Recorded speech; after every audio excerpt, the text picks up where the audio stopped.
jika kamu tidak memberikan tumbal setiap malam satu suro, kamu sendiri yang akan menjadi tumbalnya, dan sekujur tubuhmu akan penuh bisul bernanah imbuhnya.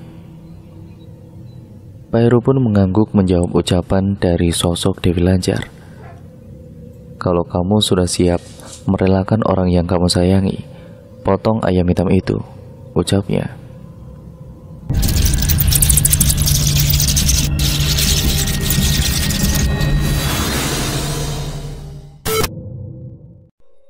Prosesi pemandian jenazah tengah dilaksanakan. Beberapa pelayat memandikan jenazah Pak Heru. Ada juga petua kampung yang merupakan orang pintar saat dimandikan jenazahnya Pak Heru. Namun, saat dimandikan tubuh Pak Heru selalu saja mengeluarkan nanah yang baunya busuk sekali. Padahal, sudah beberapa kali disiramkan dan dimandikan, tetapi tetap saja nanahnya keluar. Saat itu petua tersebut sampai menggeleng-gelengkan kepalanya karena melihat jenazahnya Pak Heru yang terus-menerus mengeluarkan nanah. Astagfirullahaladzim, ucap Pak Husein. Bagaimana ini Pak? Tanya salah satu warga. Sudah, lanjutkan saja terus dimandikan jenazahnya, kata Pak Husein. Dengan segera warga yang lain memandikan jenazah Pak Heru, tapi nanahnya selalu saja keluar bercucuran hingga baunya sangat busuk dan juga menyengat. Panggilkan istri dan anaknya, perintah Pak Husein. Salah satu pelayat itu memanggilkan anak dan istri Pak Heru yang berada di dalam rumah. Bu Siska, teriaknya. Isak tangis masih terlihat di dalam rumah, merasa iba atas kematiannya Pak Heru yang mengenaskan itu. Ada apa Pak? Tanya Bu Siska sambil menangis. Jenazahnya Pak Heru mengeluarkan nanah terus Bu, padahal sudah dimandikan. Astagfirullahaladzim, ucap Bu Siska yang kemudian beranjak pergi melihat ke lokasi pemandian jenazah. Sesamanya di tempat pemandian jenazah, Bu Siska langsung menangis histeris saat melihat jenazah suaminya. Apalagi anaknya ikut menangis melihat bapaknya yang meninggal dengan cara yang begitu mengenaskan. Pak Heru kemudian segera dibawa masuk ke dalam rumah untuk segera dikafani. Namun tubuh jenazahnya yang diangkat itu masih tetap saja mengeluarkan bau busuk yang sangat menyengat. Saat akan dikafani, bisul nanahnya itu pun terus mengeluarkan cairan yang sangat deras sekali. Ya intinya bisul nanahnya itu terus keluar mengalir deras, membuat semua pelayat menutup hidungnya. Maaf Bu Siska, sebenarnya apa yang sudah dilakukan Pak Heru semasa hidupnya sampai dia seperti ini? Tanya Pak Husein. Suami saya, ucap Bu Siska gugup. Ceritakan saja Bu, tidak usah malu. Selama ini suami saya sudah melakukan pesugihan Pak, jawab Bu Siska. Astagfirullahaladzim, ucap semua pelayat, begitu juga Pak Husein. Kemudian Pak Husein membacakan doa untuk jenazahnya Pak Heru, dan setelah dibacakan doa, akhirnya perlahan-lahan nanahnya sudah tidak keluar lagi. Jenazah Pak Heru pun segera dikafani untuk segera disolatkan. Setelah jenazah dikafani dan disolatkan, dengan segera jenazah Pak Heru dimakamkan. Saat prosesi pemakaman berlangsung, di makam tiba-tiba saja ada hembusan angin kencang disertai dengan suara burung gagak yang berterbangan dan langit nampak gelap mendung yang kemudian hujan gerimis mengguyur pemakaman. Saat itu juga tiba-tiba saja jenazah Pak Heru yang baru dimasukkan ke dalam liang lahat mengeluarkan bau yang sangat busuk. Karena hujan semakin deras, prosesi pemakaman segera diselesaikan.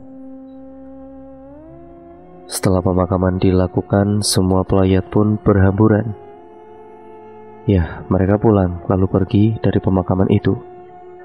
Karena himpitan ekonomi membuat Pak Heru lalu kemudian mengambil jalan pintas dengan terjerumus ke dalam lembah hitam pesugihan.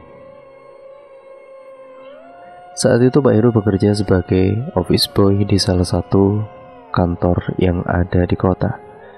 Bertahun-tahun dia bekerja, tapi gaji yang didapatkan masih saja sama tidak ada peningkatan.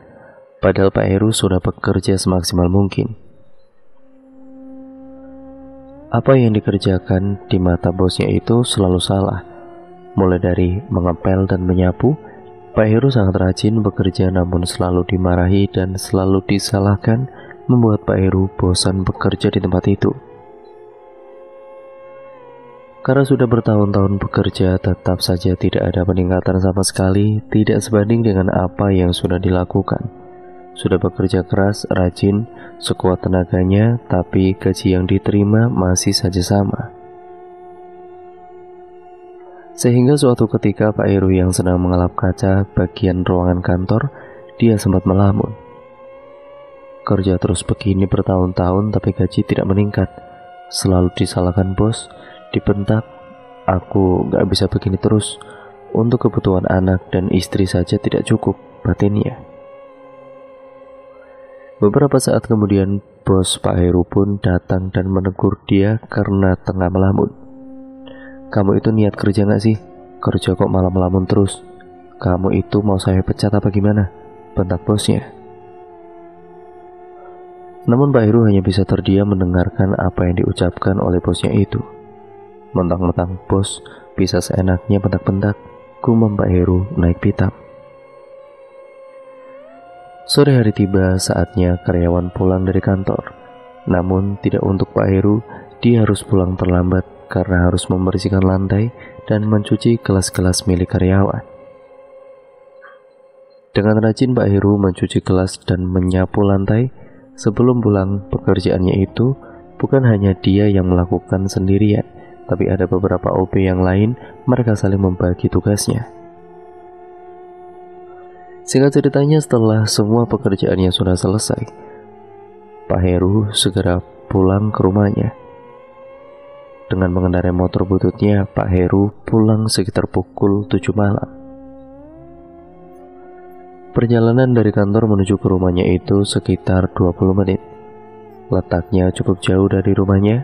Malam itu saat Pak Heru melewati jalan raya, tiba-tiba saja di tengah perjalanan jalanannya macet. Ternyata ada kecelakaan beruntun sehingga membuat jalanan macet mau tidak mau. Akhirnya Pak Heru ini yang sudah ingin cepat sampai di rumah, dia memilih jalan pintas yang kebetulan di samping jalan raya ada gang sempit. Pak Heru lewat jalan tikus tersebut agar cepat sampai di rumahnya. Namun jalanan yang dilewati Pak Heru itu saat itu sangatlah gelap gulita, hanya dengan penerangan lampu dari motor butut yang dikendarai oleh Pak Heru. Itu pun hanya remang-remang. Bulu kuduk Pak Heru seketika merinding berdiri semua saat dia melewati jalanan depan kuburan. Saat itu tiba-tiba saja Pak Heru mencium aroma bau anyir dan bau kembang-kembangan yang menyeruak di dalam hidung yang disertai dengan hembusan angin kencang. Suasana malam itu semakin tambah mencekam, apalagi hanya Pak Heru sendirian yang melewati jalanan itu. Tiba-tiba saja Pak Heru mendengar ada suara wanita yang tertawa mengikik. Bulu kuduknya berdiri semua. Hawa dingin merasuk ke dalam tubuh dan perlahan Pak Heru menatap ke arah spion dan betapa terkejutnya dia saat melihat sosok kuntilanak yang melayang di belakang tubuhnya terlihat dari arah spion. Pak Heru mempercepat laju motornya, tapi yang namanya motor butut tidak bisa diajak melaju cepat. Tubuh gemetaran, tidak karuan. Pak Heru hanya berharap segera cepat sampai di rumahnya. Nafasnya terasa sangat memburu dengan jantung yang berdetak dengan cepat. Beberapa saat kemudian akhirnya Pak Heru sampai juga di rumah. "Assalamualaikum, Bu," teriak Pak Heru dari depan rumah. "Waalaikumsalam, iya bentar Pak." ucap Bu Siska sembari merapikan mukena yang telah dipakainya. Cepetan Bu, ucapnya lagi. Dengan segera Bu Siska beranjak ke depan untuk membukakan pintu rumah. Kemudian terdengar suara pintu dibuka. Kenapa dikunci sih Bu pintunya Bu? Ucap Pak Heru dengan sangat kesal. Iya tadi ibu habis sholat Pak. Kenapa Pak? Kok ngos-ngosan seperti itu? Tanya Bu Siska. Anak-anak di mana? Ada di kamar Pak. Tadi Bapak habis dikejar sama hantu, makanya Bapak takut. Hantu? Di mana Pak? Masa iya Pak? Cecar Bu Siska. Beneran, tadi Bapak lewat depan kuburan, lewat jalan tikus. Ya soalnya jalan raya itu kan macet. Di belakang Bapak ada kuntilanak terbang, jelasnya. Tapi nggak ikut ke sini kan Pak? Tanya Bu Siska sedikit bercanda. Ya enggak lah Bu. Sudah, sana Bapak mandi saja dulu. Itu sudah Ibu siapkan air hangatnya Pak. Dengan segera Pak Heru beranjak ke kamar mandi untuk mandi. Setelah mandi, keluarga kecil Pak Heru makan malam bersama dengan makanan seadanya. Pak Heru dan Bu Siska memiliki 2 anak. Anak yang pertama laki-laki berusia sekitar 17 tahun, duduk di kelas 2 SMA. Sedangkan anaknya yang kedua perempuan masih duduk di kelas 5 sekolah dasar. Pak, aku sudah ditagih uang SPP terus Pak sama Bu Guru. Kapan Bapak akan bayar SPP-nya Pak? Tanya Agung. Sabar ya Agung, nanti Bapak juga pasti akan bayar kok. Meskipun makanan yang seadanya, kedua anak Pak Heru tidak kebanyakan protes, ya karena mereka tahu dengan kondisi kedua orang tuanya. Setelah selesai makan malam, Pak Heru dan Bu Siska duduk berdua di depan teras rumahnya sembari memandangi kerlip bintang yang bertaburan di langit, disertai dengan cahaya bulan yang menyinari malam itu.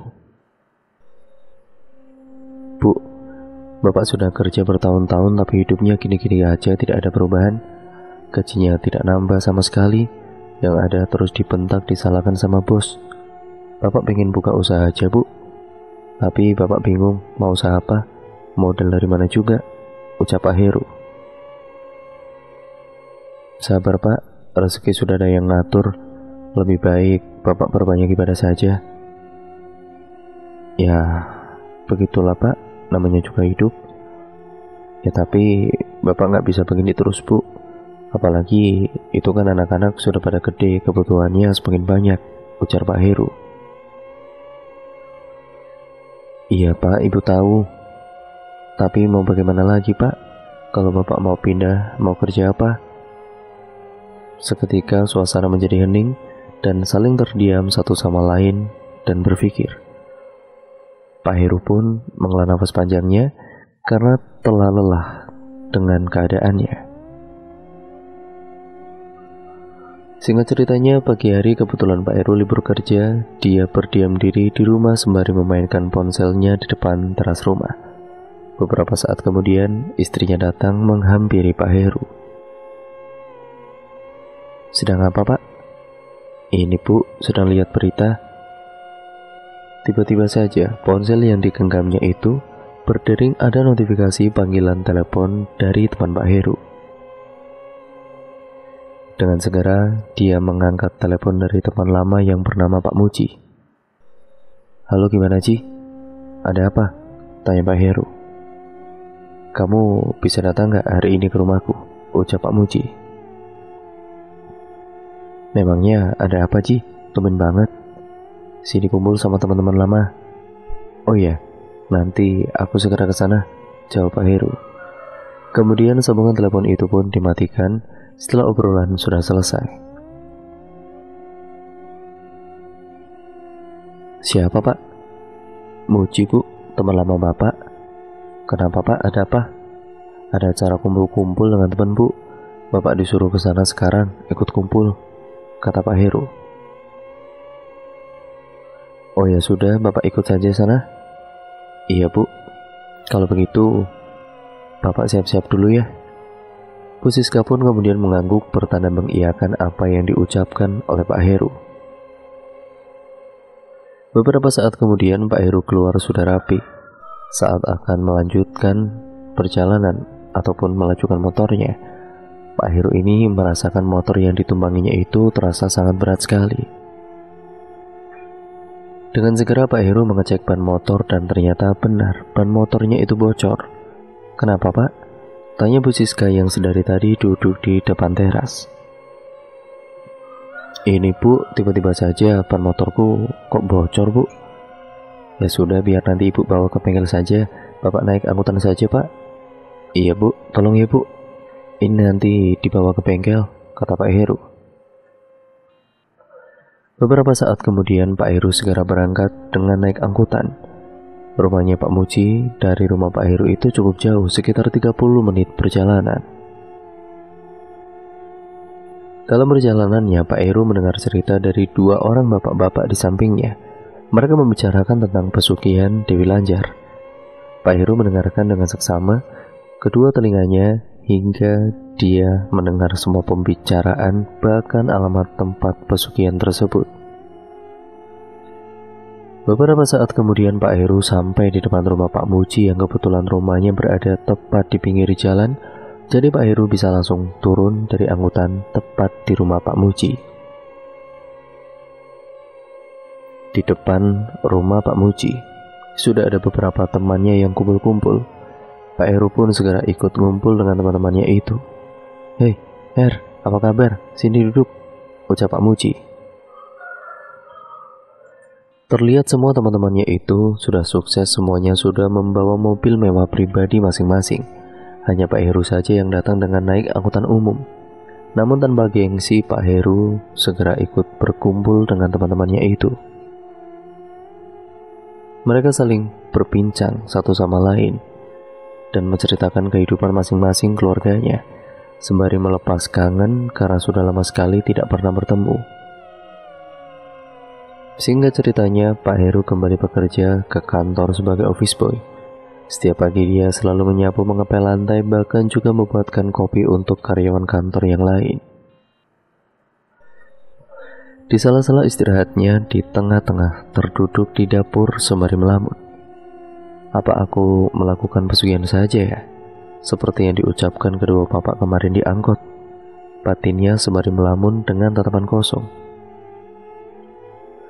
Beberapa saat kemudian Pak Heru terperanjat kaget ketika dikejutkan salah satu teman OB yang lain. "Woi, ngelamun aja kamu itu, Pak Heru." Iya, ada apa?" tanya Pak Heru. "Itu ada yang minta dibuatkan kopi, Pak." "Memangnya kamu kenapa kok nggak buatkan? Ini saya mau mengantarkan ke ruang lain, Pak." "Oh iya, ya sudah kalau begitu," timpal Pak Heru. Dengan segera Pak Heru beranjak untuk membuatkan kopi untuk karyawan. Malam harinya Pak Heru meminta izin kepada istrinya untuk pergi besok. "Bu, Bapak mau pergi ke Pantai Utara, Bu, besok." "Pantai Utara mana, Pak? Mau ngapain? Emangnya Bapak nggak kerja?" "Ada urusan. Bapak sudah izin cuti kok, Bu," kata Pak Heru. "Tolong siapkan pakaian Bapak untuk besok ya, Bu." "Iya, Pak." Bu Siska pun beranjak pergi masuk ke dalam kamar untuk menyiapkan pakaian suaminya. Beberapa pakaian milik Pak Heru dimasukkan ke dalam tas yang berwarna hitam. Singkat ceritanya, keesokan harinya Pak Heru segera berangkat dengan mengendarai bus menuju ke tempat yang dia dengar dari bapak-bapak yang ada di angkot. Bekal yang dibawa Pak Heru menuju ke tempat pesugihan itu dengan menggunakan uang simpanan yang dikumpulkan selama ini, karena menurutnya uang simpanan yang digunakan sebagai ongkos itu nantinya pasti akan mendapatkan ganti yang lebih banyak lagi jika pesugihannya berhasil. Perjalanan menuju ke tempat pesugihan Dewi Lanjar di Pantai Utara sekitar 4 jam perjalanan. Beberapa saat kemudian akhirnya Pak Heru sampai juga di tempat juru kunci. Dia segera menyambangi rumah kuncen yang bernama Mbah Abu. Ternyata di dalam rumah juru kunci itu sudah ada beberapa orang yang telah duduk di sana. yang tidak lain semuanya ini berniat untuk mencari harta kekayaan yang berlimpah untuk merubah nasib hidupnya. Pak Heru yang baru saja datang diperintahkan kepada Mbah Abu untuk duduk bergabung. Karena Mbah Abu sedang memberikan wejangan kepada pelaku yang akan melakukan pesugihan Dewi Lanjar, Pak Heru duduk ikut bersama dengan beberapa orang lain. Satu demi satu wejangan yang dikatakan oleh Mbah Abu, Pak Heru dengarkan dengan seksama. Jika ingin melakukan pesugihan ini, kalian harus melakukan tirakatan puasa mutih selama 7 hari dan puasa pati geni selama sehari semalam. Apa kalian sanggup? Ucap Mbah Abu. Sanggup, Mbah, jawabnya serempak. Kalian juga harus melakukan beberapa ritual tertentu yang nantinya akan saya pimpin, ucap Mbah Abu. Semua pelaku yang akan melakukan pesugihan harus menginap di sana karena untuk melakukan tirakat sesuai perintah juru kunci. Pak Heru pun siap untuk menginap di sana, sedangkan beberapa orang yang lain tidak sanggup sehingga mereka pulang. Hari esoknya Pak Heru sudah mulai melakukan puasa mutih. Saat sahur, Mbah Abu yang sudah menyiapkan makanan dan minuman. Kamu harus makan ketan hitam dan kopi hitam saat sahur dan berbuka nanti, ucap Mbah Abu. Baik, Mbah. Dia pun segera sahur di rumah juru kunci dengan makan ketan hitam dan minum kopi hitam. Ketan hitam dan kopi hitam itu sudah diberikan mantra sebelumnya oleh si Mbah Abu ini. Hanya Pak Heru sendirian yang melakukan tirakat karena beberapa orang yang lain tidak sanggup untuk melakukan tirakat itu. Singkat ceritanya, Pak Heru sudah melakukan semua tirakat puasa mutih dan sekarang dia harus melakukan puasa pati geni sehari semalam. Puasa pati geni itu dilakukan oleh Pak Heru pada saat hari Kamis malamnya. Tepat pada malam Jumat Kliwon, Pak Heru akan melakukan ritual. Namun, siang itu Pak Heru diperintahkan oleh Mbah Abu untuk mencari ayam hitam sebagai ritual dengan segera. Hari itu juga Pak Heru pergi mencari ayam hitam ke daerah sekitar. Dia mengendarai angkutan mencari ke pasar-pasar hingga akhirnya Pak Heru menemukan ayam hitam yang dicarinya itu. Siang itu dengan segera Pak Heru kembali ke rumahnya juru kunci. Mbah Abu sudah menyiapkan beberapa sesajen, di antaranya ada kembang 7 rupa, kemenyan, juara pasar, pisang, kelapa muda, kelapa tua, dan juga ayam hitam yang sudah dibeli oleh Pak Heru tadi siang. Sebelum berangkat ke Padepokan, Pak Heru dimandikan terlebih dahulu oleh juru kunci dengan menggunakan air kembang 7 rupa. Pak Heru dimandikan dan diguyur perlahan-lahan oleh Mbah Abu dengan air kembang 7 rupa sembari dibacakan mantra. Tiba-tiba saja hembusan angin kencang datang membuat tubuh Pak Heru merasakan semakin dingin hawanya yang merasuk ke dalam tubuhnya itu. Apalagi kondisi tubuhnya kosong, belum makan dan minum karena sedang menjalani tirakat puasa pati geni. Setelah dimandikan, kemudian Pak Heru masuk ke dalam ruangan untuk ritual di rumahnya Mbah Abu. Ritual itu dilakukan untuk membuka gerbang gaib supaya Pak Heru bisa berkomunikasi dengan sosok Dewi Lanjar. Mbah Abu mulai membakar kemenyan. Asap kemenyan terlihat mengepul di dalam ruangan itu.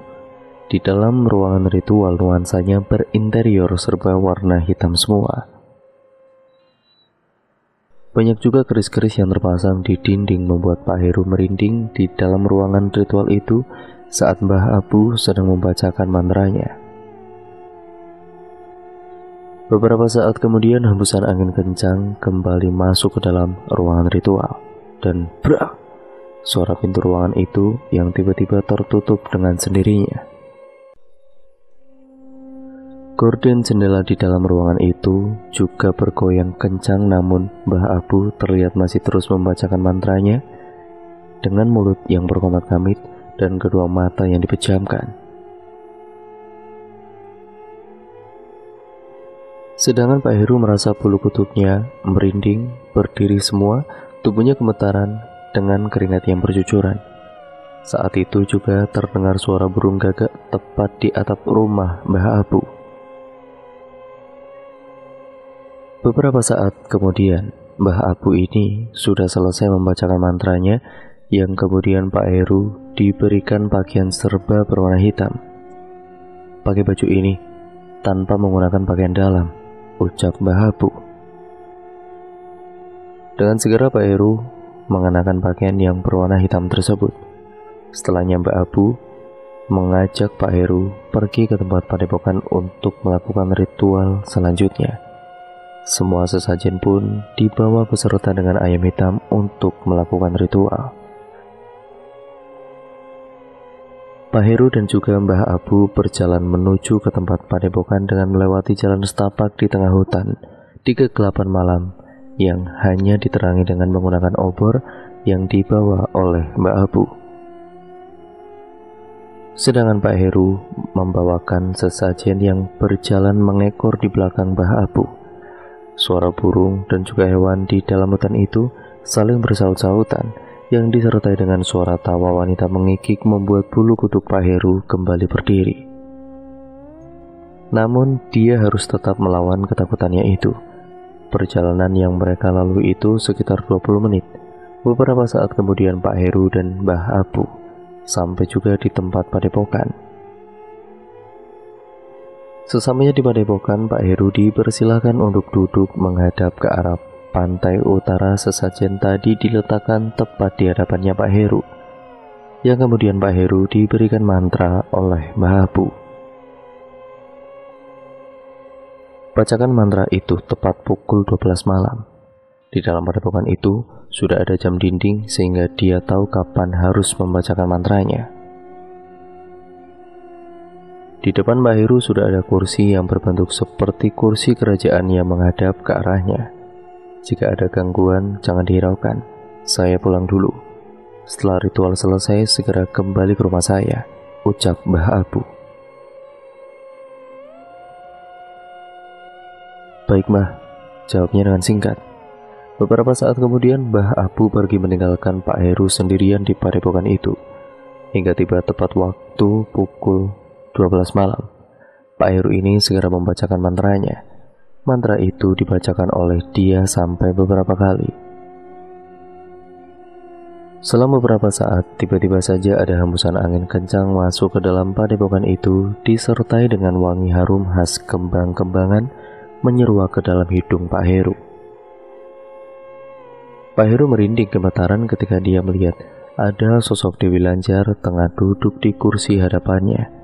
Sosok itu mengenakan pakaian kebaya yang indah dengan berwarna hijau, dilengkapi dengan warna kuning serta ada mahkota di kepalanya. Wajahnya sangat cantik sekali serta aromanya yang harum. Tidak hanya itu, di belakang Dewi Lanjar ada 2 orang pengawal berdiri di belakangnya. Keringat dingin bercucuran menetes membasahi pakaian hitam yang dikenakannya serta tubuh yang gemetaran dan napasnya yang memburu. Dengan segera Pak Heru sungkem kepada Nyai Dewi Lanjar dari tempat duduknya. Keringat dingin bercucuran menetes membasahi pakaian hitam yang dikenakannya serta tubuh yang gemetaran dan napasnya yang memburu. Dengan segera Pak Heru sungkem kepada Dewi Lanjar dari tempat duduknya. "Jika kamu mau mendapatkan kekayaan, ada syarat yang harus kamu bayar." "Apa syaratnya?" tanya Pak Heru dengan gugup. "Kamu harus mengorbankan orang yang berharga di hidupmu dan yang paling kamu sayangi untuk ikut denganku," ucapnya. "Baik, Nyai, saya akan turuti syaratnya," kata Pak Heru. "Tapi kamu harus menyiapkan tumbal itu setiap 1 suro. Boleh bukan dari keluargamu, tapi untuk persembahan awal kamu harus merelakan salah satu anggota keluargamu sendiri."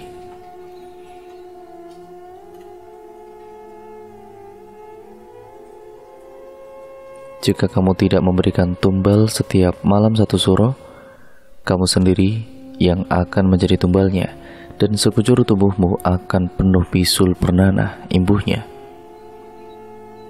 Pak Heru pun mengangguk menjawab ucapan dari sosok Dewi Lanjar.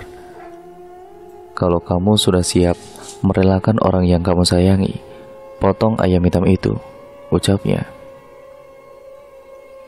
Dengan segera Pak Heru menyembelih ayam hitam itu, sembari mengingat orang yang akan dijadikan tumbal saat penyembelihan ayam hitam itu disaksikan langsung oleh sosok Dewi Lanjar. Setelah ayam itu sudah disembelih, beberapa saat kemudian sosok itu menghilang dari hadapan Pak Heru. Singkat ceritanya, Pak Heru pun kembali ke rumahnya Mbak Abu untuk melakukan cara selanjutnya. Sebelum terbit fajar sekitar pukul 3 malam, Pak Heru berjalan sendiri di tengah hutan. Terdengar suara anjing menggonggong dan suara burung berkicau. Tidak hanya itu, tiba-tiba saja di atas pohon Pak Heru melihat ada sosok wanita berpakaian putih lusuh dengan rambut acak-acakan dan tubuh yang bolong penuh dengan darah, menatap ke arah Pak Heru dengan tertawa mengikik. Bulu kuduknya merinding ketakutan, namun dengan keberaniannya itu Pak Heru terus berjalan tidak menghiraukan sosok itu. Beberapa saat kemudian Pak Heru sampai juga di rumahnya Mbah Abu.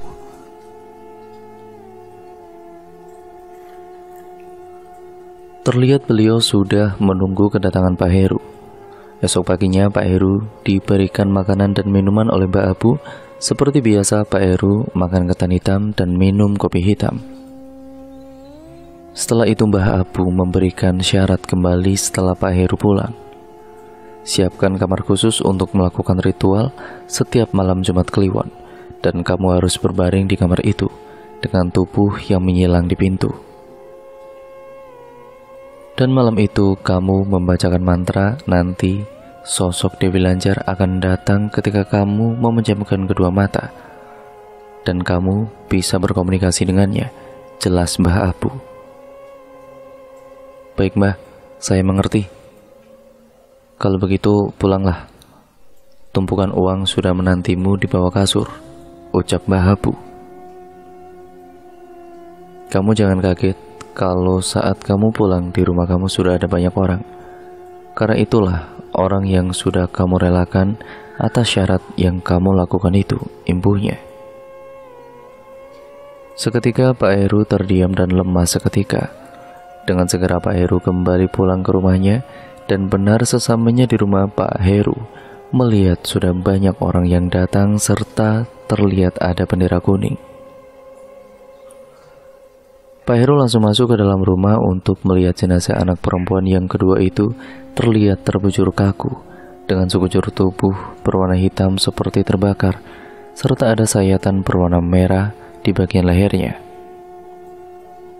Pak Heru menangis tidak kuasa melihat anak yang disayanginya itu meninggal dunia. Sehingga ceritanya setelah prosesi pemakaman selesai, dengan segera Pak Heru mengecek ke bawah kasur seperti yang sudah diperintahkan oleh Mbah Abu itu.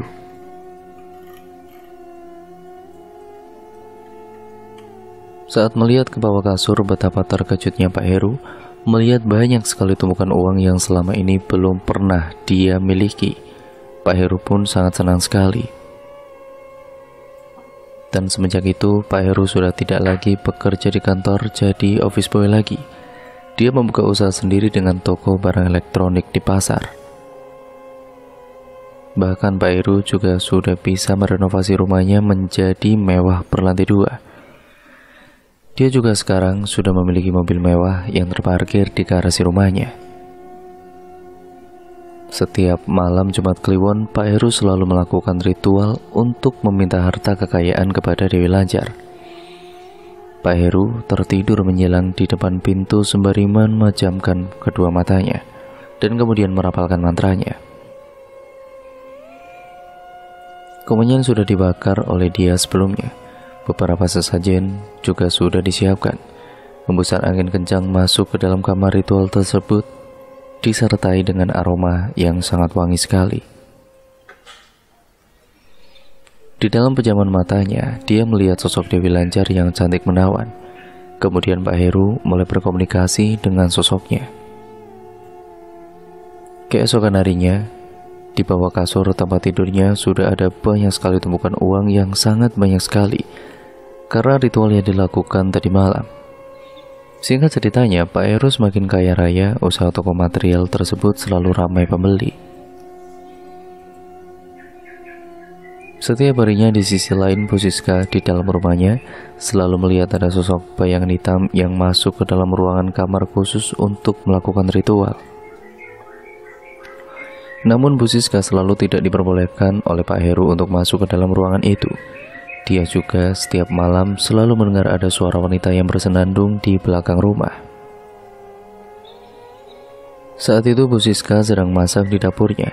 Sontak Bu Siska terperanjat kaget mendengar suara sosok tersebut.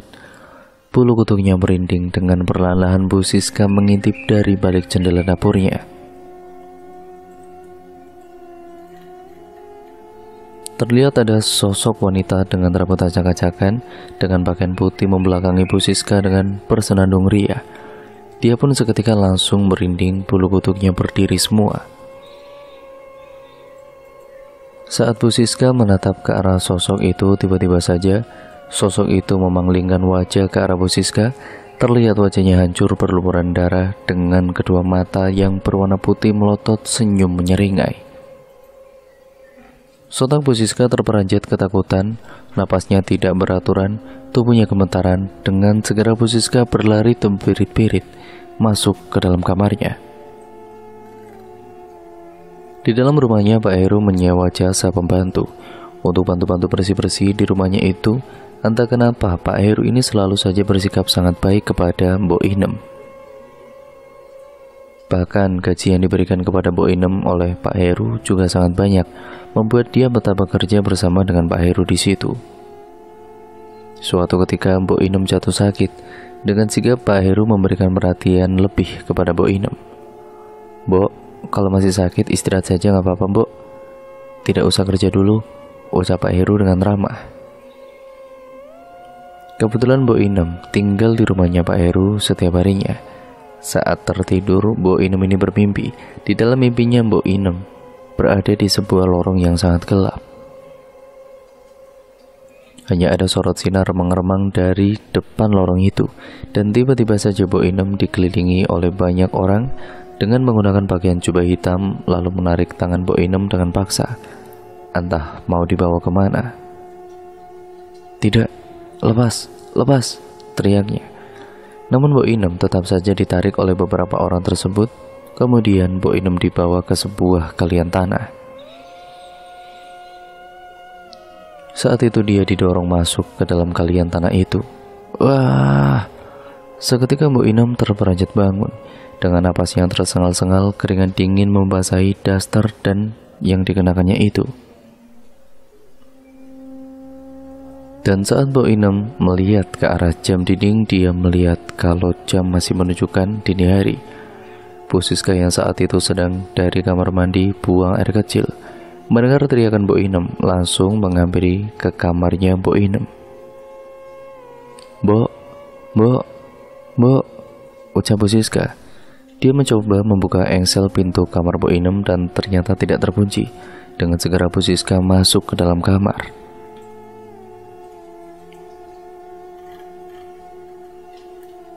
"Mbok, ada apa, Mbok? Kenapa, Mbok? Kok teriak-teriak tadi?" cecar Bu Siska. "Gak apa-apa, Bu. Tadi saya mimpi buruk. Kalau begitu saya ambilkan air putih dulu ya, Mbok," ujar Bu Siska. Dengan segera Bu Siska beranjak ke dapur untuk mengambilkan segelas air putih. Namun saat itu, Ibu Siska akan kembali ke kamar Mbok Inem. Dia merasakan hembusan angin di bagian tengkuk lehernya, membuat bulu kuduknya ini merinding. Saat dia membalikkan tubuhnya, betapa terkejutnya dia saat melihat ada sosok pocong tepat berada di belakangnya dengan wajah kosong menyeramkan, kedua matanya yang melotot, serta mulutnya menganga mengeluarkan bau busuk. Karena tidak kuasa melihat sosok itu dan tidak tahan dengan baunya, prak! Genggaman gelas yang ada di tangan itu jatuh pecah bersamaan dengan Bu Siska yang ambruk jatuh pingsan ke lantai. Mbok Inem yang mendengar suara gelas pecah segera dia menghampiri ke dapur. "Astagfirullah, Bu," ucap Mbok Inem. Karena panik, Dia segera memanggilkan Pak Heru di kamar. Singkat ceritanya, tepat di mana hari 1 Suro, Pak Heru melakukan ritual dengan menyembelih ayam hitam dengan membacakan mantra disertai beberapa sesajen lengkap sudah disediakan. Ritual itu dilakukan oleh Pak Heru pada saat tengah malam. Pagi harinya terlihat Mbok Inem sudah meninggal dunia dengan sekujur tubuh berwarna hitam, seperti kematian anaknya waktu itu. Bahkan ada sayatan pisau di bagian leher dan mengeluarkan darah. Saat itu juga jenazahnya Mbok Inem dibawa pulang ke kampung halamannya. Setelah kematian Mbok Inem, kekayaan Pak Heru semakin bertambah. Segera Pak Heru mencari pembantu lagi untuk dijadikan tumbal selanjutnya. Setelah beberapa hari, Pak Heru menemukan kembali pembantu untuk bantu-bantu di rumahnya. Kita sebut saja namanya Dian. Usianya lebih muda daripada Mbok Inem. Pak Heru juga mulai bersikap baik kepada Dian karena supaya tidak ada kecurigaan sama sekali. Singkat ceritanya, dengan kekayaan Pak Heru dan Bu Siska yang secara mendadak itu membuat para tetangganya bergunjing kalau Pak Heru dan juga Bu Siska sudah melakukan pesugihan selama ini. Apalagi kematian anaknya dan pembantunya itu yang secara tiba-tiba dan aneh sekali. Namun Pak Heru dan Bu Siska tidak terlalu menghiraukan omongan para tetangganya. Di toko elektronik milik Pak Heru juga ada beberapa karyawan yang bekerja di sana. Salah satu karyawannya yang laki-laki saat itu sedang memperbaiki kabel kulkas yang rusak. Karena dia tidak tahu kalau kulkas tersebut ternyata masih tersambung dengan aliran listrik, akhirnya saat itu juga dia tersetrum dan meninggal dunia di toko elektronik milik Pak Heru. Saat itu tubuh karyawan yang meninggal itu sangat aneh, penuh luka lebam. Bahkan wajahnya juga gosong. Ternyata karyawan itu sudah dijadikan tumbal oleh Pak Heru untuk harta kekayaannya. Semakin kaya, Pak Heru semakin sombong dan songong kepada orang-orang. Sikapnya sangat tidak berperi kemanusiaan kepada karyawannya. Dia kadang memecat karyawannya begitu saja, yang hanya membuat satu kesalahan yang sepele. Malam itu saat makan malam, Bu Siska menanyakan hal itu kepada suaminya. "Mas, kamu itu kenapa sih mas? Karyawan yang tidak salah itu kok dipecat begitu saja? Kan kasihan mas, dia punya keluarga yang masih membutuhkan uang," ucap Bu Siska. "Gak salah kamu bilang. Dia itu sudah membuat toko hampir bangkrut. Dia lalai dalam mengemudikan mobil, hingga aku rugi banyak," kata Pak Heru dengan tegasnya. "Iya mas, tapi kasihan kan, kamu masih punya banyak uang untuk mengganti kerugian itu.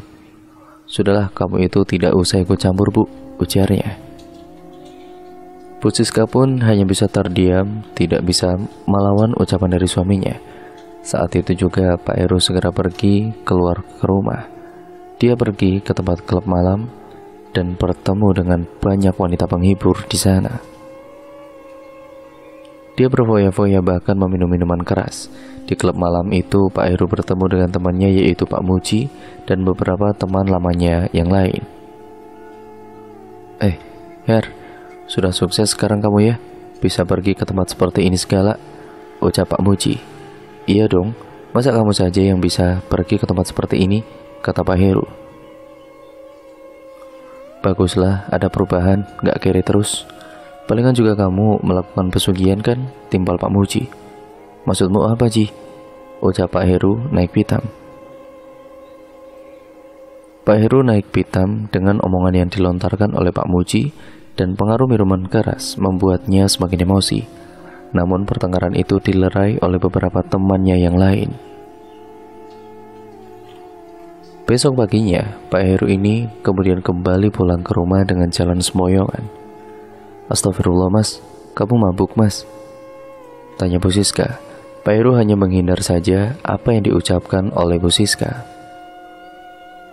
Benar-benar kelakuannya Pak Heru sekarang sudah berubah drastis, tidak seperti dulu lagi. Singkat ceritanya, Dian yang pembantunya itu yang sedang mengepel rumahnya tiba-tiba melihat ada sebuah tapakan kaki berdarah. Di lantai jejak kaki itu perlahan-lahan dia ikuti, dan ternyata tapakan kaki itu, yang kaki berdarah itu, ternyata menuju ke kamar khusus. Saat Dian akan membuka kamar itu, tiba-tiba saja Pak Heru melihatnya. "Hei, Dian, kamu mau ngapain di situ?" tanyanya penuh dengan amarah. "Maaf Pak, saya mau mengepel ruangan kamar ini kok." "Tidak usah, jangan pernah sekali-kali kamu masuk ke dalam kamar itu," tegas Pak Heru. Iya Pak, saya minta maaf," ucap Dian. "Sudah, sekarang bersihkan ke tempat lain saja," kata Pak Heru. Dengan segera Dian membersihkan tapakan kaki yang berdarah itu. Saat tapakan kaki darah itu dibersihkan, baunya sangat anyir dan amis sekali. Ketika dia sedang mengepel tapakan kaki darah itu, tiba-tiba saja hembusan angin kencang masuk ke dalam dan disertai dengan bau bangkai yang menyeruak masuk ke dalam hidung. Saat itu juga tiba-tiba Dian melihat ada sosok genderuwo yang berdiri di depan pintu rumah, dan tubuhnya itu sangat besar dan tinggi. Giginya panjang bertaring dengan bulu yang lebat, dan sekujur tubuhnya serta kedua matanya yang menyala menatap ke arah Dian. Sontak Dian terperanjat dengan tubuhnya yang gemetaran dan bulu kutuk berdiri semua. Beberapa saat kemudian sosok itu menghilang, dan siang itu Pak Heru dan juga Bu Siska hendak pergi entah kemana. Kini tinggal Dian saja di rumah sendirian. Karena rasa penasarannya yang sangat tinggi untuk melihat ke kamar khusus itu, Dian pun kemudian membuka pintu kamar itu secara diam-diam. Dian terkejut ketika melihat ada banyak sesajen di dalam kamar itu. Dan brak, tiba-tiba saja pintu kamar ruangan itu tertutup dengan sendirinya. Sontak Dian terperanjat kaget. Hembusan angin masuk menyeruak disertai dengan aroma wangi yang masuk ke dalam hidung. Tiba-tiba saja saat itu terlihat ada sosok Dewi Lancar dengan raut wajah yang sangat murka melihat Dian masuk ke dalam kamar tersebut. Tubuh Dian gemetaran tidak karuan, bulu kutuk berdiri semua, tangannya dingin, wajahnya memucat. Tiba-tiba saja sosok itu menyerang tubuh Dian. Hingga kedua matanya melotot, tangan memegangi lehernya yang terasa seperti tercekik, bahkan lidah yang menjulur ke depan. Seketika Dian ambruk tidak kuasa untuk menahan rasa sakitnya, dan dia meninggal dunia di dalam kamar khusus itu karena sudah berani masuk secara diam-diam. Singkat ceritanya, Pak Heru dan Bu Siska yang sedari tadi pergi, sore harinya mereka pulang dan Dian, teriak Bu Siska. Namun tidak terdengar sahutan dari Siska, sehingga Bu Siska mencium ada bau anyir di dalam kamar tertutup itu. "Pak, di kamar ini kok bau anyir ya Pak? Coba dibuka Pak, ada apa?" "Nggak ada apa-apa Bu, coba aja Pak lihat. Perasaan Ibu tidak enak Pak." Mau tidak mau akhirnya Pak Heru terpaksa membuka kamar khusus itu. Dan terlihat sudah ada Dian yang terkapar di lantai dengan kedua mata yang melotot, lidah menjulur ke depan, serta tangan yang mencekik lehernya sendiri. Semenjak saat itu akhirnya Bu Siska tahu kamar khusus itu ternyata suaminya telah melakukan pesugihan. Pak Heru juga sudah mengakui itu semua kepada Bu Siska. Jenazah Dian pun segera dikembalikan ke rumah kedua orang tuanya Dian oleh Pak Heru dan juga Bu Siska. Setiap harinya Pak Heru selalu pergi ke tempat hiburan malam. Bahkan dia sampai bermain judi. Uang yang dimilikinya itu dipergunakan untuk judi dan minuman keras. Dia selalu menyewa wanita malam untuk melayani nafsunya. Berapapun harganya akan dibayar oleh Pak Heru. Bahkan dia mentraktir teman-temannya untuk minum-minum.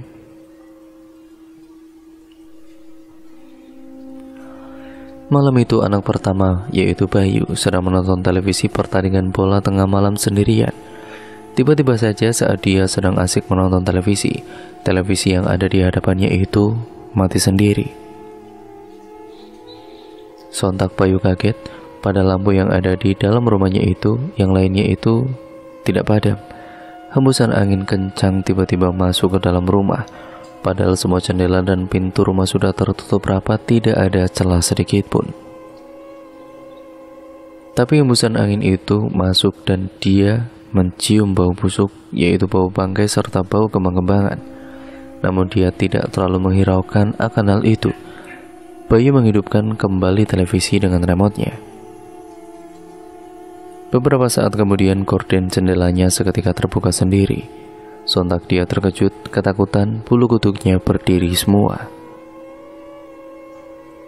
Tubuhnya gemetaran saat melihat ada sosok pocong yang berdiri di balik jendela. Yang ada di belakang televisi, sosok itu menatap ke arah Bayu dengan tajamnya. Kedua matanya melotot dan mulutnya yang terlihat menganga. Baunya sangat menyengat dan benar-benar busuk.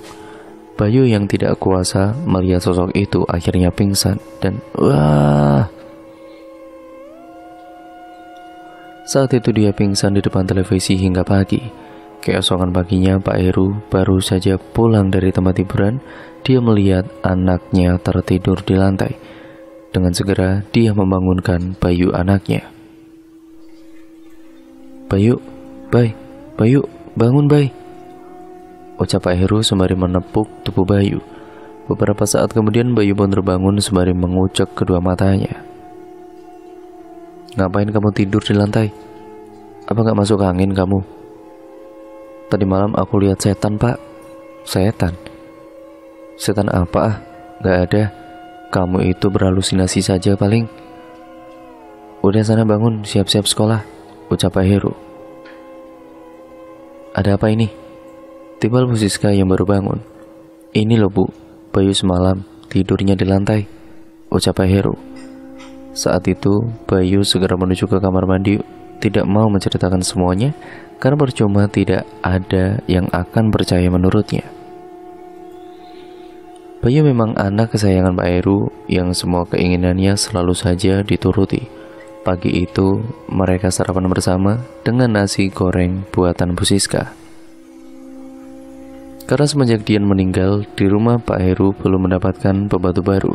Di sela-sela sarapan, Bayu meminta sesuatu kepada Pak Heru. Pak, belikan aku motor sport dong Pak, ucap Bayu. Untuk apa? Kamu kan udah Bapak belikan motor. Ya, aku kan malu Pak sama teman-teman. Ya biar kayak teman-teman itu loh Pak. Motornya bagus-bagus Pak, gede, keren juga, kata Bayu. Ya sudah, besok Bapak belikan. Terima kasih ya Pak. Iya Bayu, apa sih yang enggak buat anak Bapak yang satu ini, kata Pak Heru. Singkat ceritanya, hari berikutnya Pak Heru membelikan motor sport sesuai dengan keinginannya Bayu. Bayu pun sangat senang sekali ketika dibelikan motor keinginannya. Akhirnya, dia setiap berangkat ke sekolah selalu membawa motor barunya itu. Sementara Pak Heru sepulang dari hiburan malam, tiba-tiba dia sakit. Tubuhnya sangat panas sekali disertai dengan kejang-kejang. Hingga akhirnya Bu Siska yang panik segera membawa Pak Heru ke rumah sakit untuk diperiksa. Namun saat sudah diperiksa oleh dokter, katanya Pak Heru tidak menderita sakit apa-apa. Dokter hanya memberikan obat penurun panas. Akhirnya Pak Heru kembali dibawa pulang ke rumah. Sesampainya di rumah, tubuh Pak Heru tiba-tiba muncul bintik-bintik merah yang disertai dengan nanah. Bu Siska semakin cemas dengan bintik-bintik merah bernanah itu. Perlahan mengeluarkan bau yang sangat busuk sekali. Bahkan Pak Heru juga lumpuh, tidak bisa bergerak, tidak bisa apa-apa, bicara pun sangat susah. Bisul yang ada di sekitar tubuhnya itu bertambah banyak sekali. Ada beberapa yang memecah dan baunya sangat busuk. Saat Pak Heru tertidur, di dalam tidurnya dia bermimpi didatangi oleh sosok Dewi Lanjar dengan wajah yang sangat murka kepada Pak Heru. Sontak dia sangat ketakutan. Kedua mata Dewi Lanjar melotot penuh dengan kemarahannya. Kamu sudah melanggar syarat, kamu tidak memberikan saya tumbal satu suro, dan kamu tidak melakukan ritual, ucapnya naik pitam. Maaf Nyai, saya lupa, saya lalai, ucap Pak Heru terbata-bata. Sudah saatnya kamu mati dan ikut denganku, ucap Dewi Lanjar itu. Jangan, teriak Heru dalam mimpi. Seketika dia terbangun dengan kepala menggeleng ke kanan dan ke kiri. Tubuhnya bercucuran penuh keringat dengan napas yang tidak beraturan. Saat kedua matanya terbuka, dia tiba-tiba saja melotot dengan lidah yang menjulur ke depan. Lehernya seperti tercekik, bahkan sekujur tubuhnya kaku. Bu Siska yang berada di sampingnya sangat panik dan cemas. "Pak, Bapak kenapa, Pak?" ucap Bu Siska sambil menangis. "Bayu, Bay, teriak Bu Siska. Malam itu benar-benar suasananya sangat mencekam. Di tengah Pak Heru dijemput ajalnya. Di dalam rumahnya ada hembusan angin yang sangat kencang masuk ke dalam kamar. Semua bisul yang ada di tubuh Pak Heru itu semakin membesar dan pecah semuanya, dan baunya itu sangat busuk sekali. Malam itu Bu Siska segera meminta bantuan kepada tetangga-tetangganya. Singkat ceritanya, keesokan harinya bendera kuning sudah terpasang di depan rumah dan sudah banyak orang melayat ke situ. Beberapa pelayat ada yang membantu memandikan jenazahnya Pak Heru, namun saat dimandikan jenazahnya sangat busuk sekali baunya. Bisulnya pun keluar nanah terus-menerus. Saat prosesi pemakaman selesai, semua pelayat sudah pulang, namun Bu Siska dan Bayu masih terlihat di makam Pak Heru. Dan saat itu tiba-tiba saja ada suara burung gagak yang berterbangan di atas makam Pak Heru. Terdengar juga beberapa anjing yang menggonggong di sekitaran makam. Mereka masih tetap di makam walaupun hujan mengguyur dengan derasnya. Tubuhnya kedinginan, merinding, dan bulu kuduknya berdiri semua ketika mendengar ada suara anjing menggonggong dan suara burung gagak. Setelah kematian Pak Heru, toko elektronik yang dimiliki oleh Pak Heru itu seketika bangkrut. Dan rumah yang ditinggali Bu Siska dan juga Bayu itu kebakaran habis, tidak tersisa. Semua kendaraan yang dimiliki juga hangus. Saat itu Bayu dan juga Bu Siska sedang pergi ke rumah neneknya. Dan semenjak itu pula akhirnya Bu Siska dan juga Bayu tinggal di rumah nenek Bayu, yaitu ibunya Bu Siska. Pak Heru mendapatkan balasan apa yang telah diperbuatnya selama hidupnya. Karena dia tidak menjalankan syarat, dia telah lalai tidak memberikan tumbal 1 suro kepada Dewi Lanjar. Saat itu dia sedang asik-asiknya bermain judi dan minum minuman keras, sehingga membuat dirinya lupa daratan, tidak mengingat untuk melakukan ritual itu kembali. Sedikit banyak rezeki yang kita dapat tetap disyukuri, jangan sampai terjerumus ke dalam lembah hitam yang menyesatkan. Semoga kita selalu dalam lindungan Allah SWT. Pertebal iman kita dan berbanyak ibadah, jangan ikut ke dalam lembah jin atau pesugihan yang menyesatkan. Siapapun yang bersekutu dengan jin pasti akan berakhir menderita, dan bahagia dirasakan hanya sesaat saja. Dan cerita pun akhirnya selesai sampai di sini ya teman-teman. Wassalamualaikum warahmatullahi wabarakatuh.